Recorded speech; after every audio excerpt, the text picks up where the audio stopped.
सच्चा आणि सादिक आहे।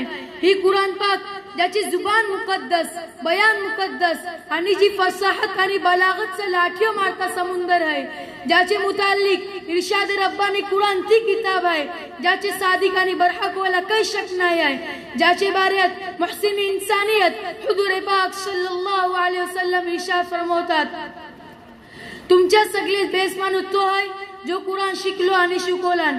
माझे दोस्तांनो, हीच ती कुराण आहे जी रहत्या दुनियाच्या लोकांना सरापा हिदायत आणि रहमत आहे। हीच ती कुराण आहे ज्याने रसूलची रिसालतले एजाज बख्शल्यान।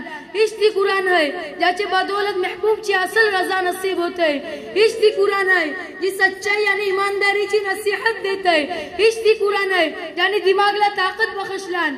आजच्या या दौरला हिफ्झे कलाम पाकला फुजूल समजतात, याचे अल्फाज रटण्यावर कमीपणा समजतात। ऐसा बोलतात कि ऐसा रटना आणि बिना समजून पढ़ना बेफायदा है।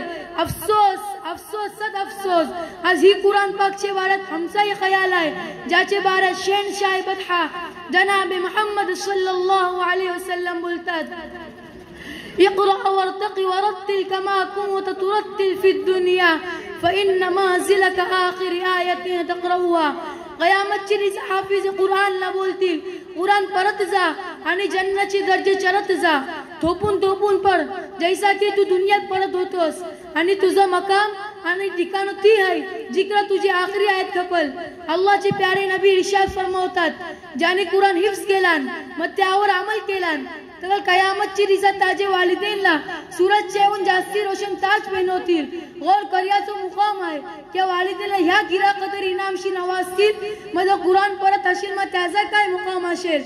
आखिरला मी अल्लाहशी दुआ करताय की अल्लाह ताला आपल्याला आणि मुसलमानला कुरान शिकून दुसऱ्यांना शिकवायची तौफीक अता फरमाए।